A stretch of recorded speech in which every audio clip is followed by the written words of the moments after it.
was once a mighty and benevolent mountain, towering above all the others so high even clouds couldn't touch my peak. I believed I was even above the gods themselves, and it seems they wished to humble me. Slowly, pieces of myself began to crumble, and the life that had once made a home in me decayed. Pebble by pebble, rock by rock, boulder by boulder, everything that was once my honor, my glory, my pride, became reduced to rubble in a rocky field. 1 year became 10, and 10 years became 100. So much time had passed. Nothing changed in all those years. I was still a graveyard of my former self. That is until a man walked upon my jagged corpse and began stacking my bones. I was angered at first. How dare a mere man pick up a mountain? Was my reasoning. Of course, after my anger lessened and transformed into an interest, I began to watch the man. His body was wasted and his actions were uncertain, so much so that I thought he was a senile old man left to fend for himself. At first, he couldn't move more than a few of my smallest rocks. He groaned in pain and I could tell he wasn't certain of himself, yet he still persisted, upheaving a part of me and placing it next to another piece. Slowly, he began to make a line of stone, and when it reached an acceptable length, he repeated the action, piling layers of my bones and flesh on top of each other. It was a wall, the first of many. He struggled considerably with the first wall, so I believed he would give up. Instead, he picked up a new stone and began the process again. It was clear to me at this point in my viewing that he was simply insane. After all, no sane man would begin building a house in a mountain's graveyard. Regardless of my thoughts, he continued his quest, and after he completed the second wall, I could see he was no longer uncertain of his actions. He began to build his third wall with conviction, moving at a quicker pace than the previous two. His third wall was complete before I had even realized it, and already started on the fourth. However, I quickly noticed that this wall was different in that it had an opening for a door, which was a bit small and did not quite fit his size, but it was done. He had built 4 walls and a door. To be honest, I wasn't impressed with his accomplishments, but he was. His face had turned from one of sorrow to that of delight. He looked much younger than I had previously thought, and he, to my bewilderment, began to jump up and down, singing his joy to the heavens. If I had any doubt before, now I didn't. He was truly insane. He managed to build a roof without much fuss to my surprise, well, besides a few loose stones whacking his head and causing a curse or two. After the house was finished, he disappeared for a small while and returned with bags of food, clothes, tools, seeds from a variety of vegetation, and much to my dismay, a large beast of burden. His beast, which he called Sasha, was a rather filthy and loud. After some time, he had made a place for his beast and an area for his seeds to take root.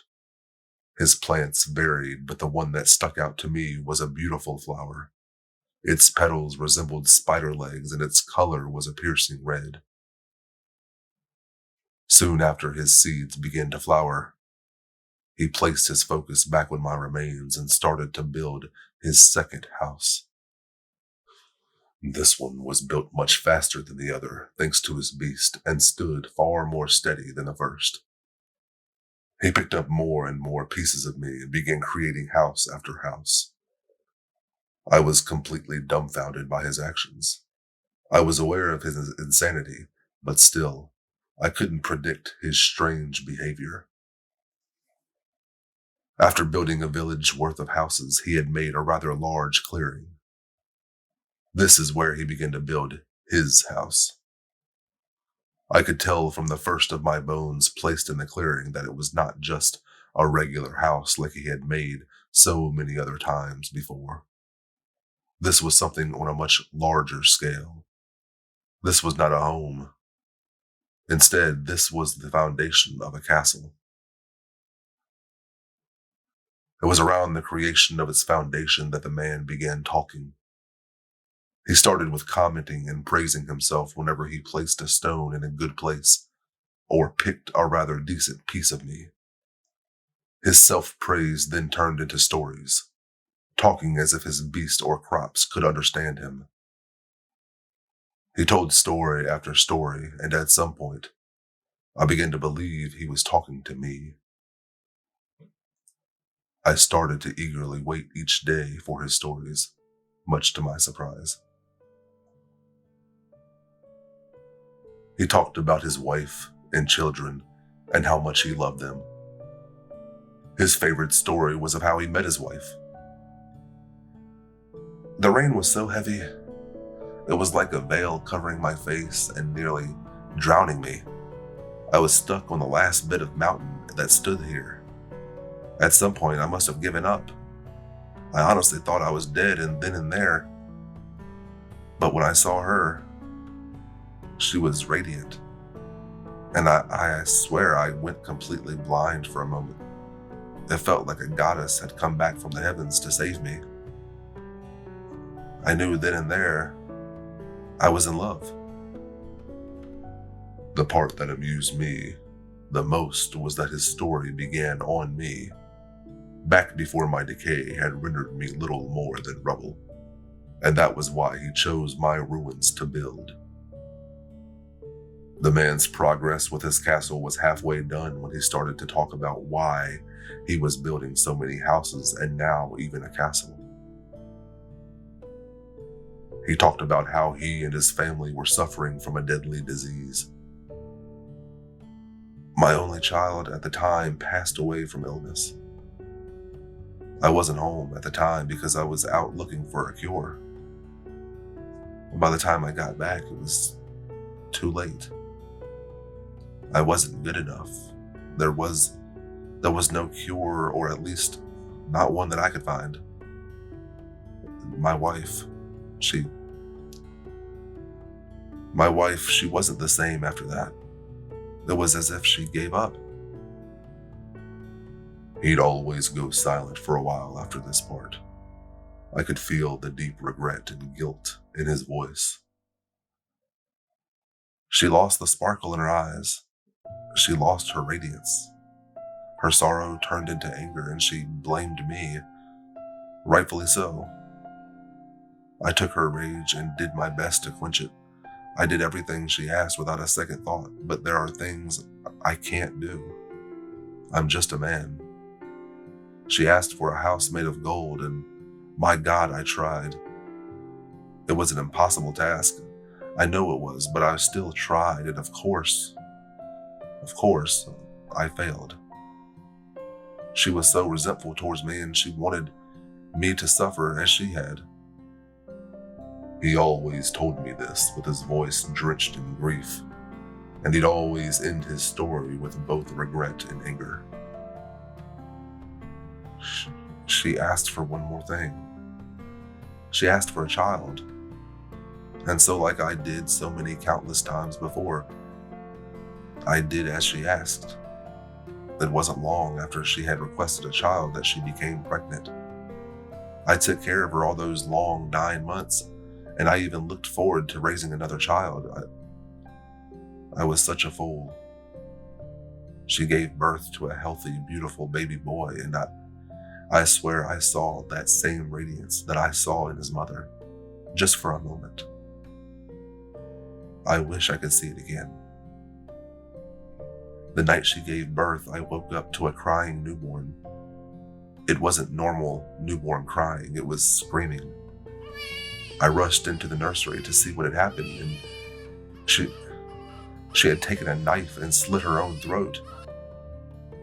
There was blood everywhere, including my baby boy. She was holding him when she did it. I made sure he was okay before I even checked on my wife. I think part of me was sort of relieved that she was gone, and I hate myself for that. I wasn't sure what to do. I wasn't sure what to do after that. I tried to take care of my son, but I was never father material. So I gave him to my sister, and I moved out here. I don't know why I'm out here. Maybe it's so I can finally build a house of gold. Maybe it's because I've lost my mind. Or maybe I'm trying to pay for my sins. I wanted terribly to give him a sign that he wasn't to blame, to tell him that he has no sins to pay for, to tell him to go to his son and be a good father. That was the only time I'd ever truly wished that I could speak. I was truly remorseful that I was only a pile of rubble, doomed to watch this man torture himself. I watched as the years passed, as he was slowly killing his body while building his castle. I watched a man I thought looked somewhat youthful not so long ago wither like flowers in a winter. His face no longer looked joyful in any way. It was sunken and dark with a mournful expression plastered on his face. His body was broken from years of lifting heavy pieces of my old self. If I were still a mountain, I might have fallen from the pain I felt watching this man, my friend, kill himself.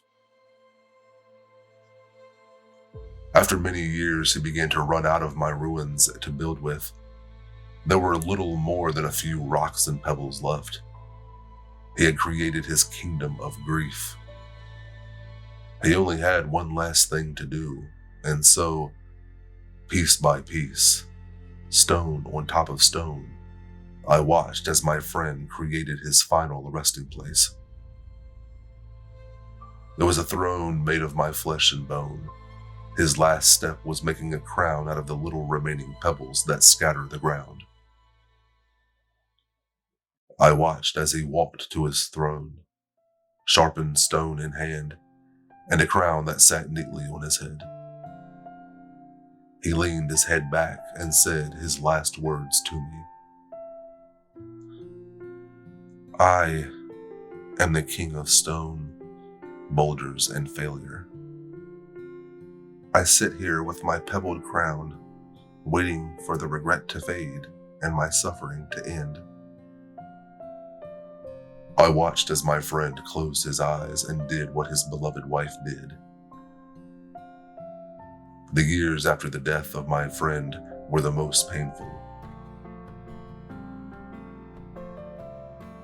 I could only watch as his body slowly decayed just like mine had. I watched his kingdom turn into ruins. I watched as the beautiful red spider-leg flowers became more common than the previous stone ground. I saw the life that had decayed so many years ago return. I watched as it consumed everything. The life that I had made my pride and power became nothing more than a nightmare, constantly reminding me of a friend I lost. I often wonder why the gods cursed me in such a way. Why did they feel the need to smite a mountain? Why give a mountain a soul? I feel as though they wanted me to suffer for their entertainment. I just want to be free of my eternal watch of this kingdom.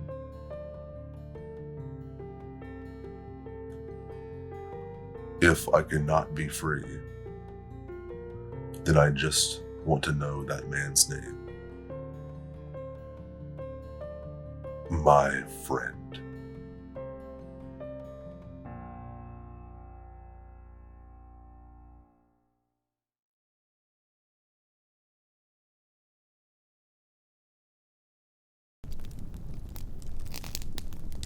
Well, that was a really fun story. I had a lot of fun doing that one as well. I love reading, I love writing, I love creating in general.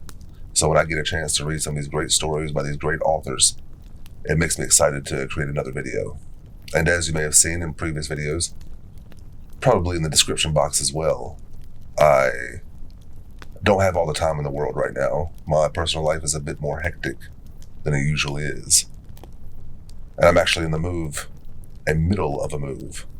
So as soon as I'm able to settle in and have the office space that I'm looking for and be able to focus on putting out quality videos for you guys and girls,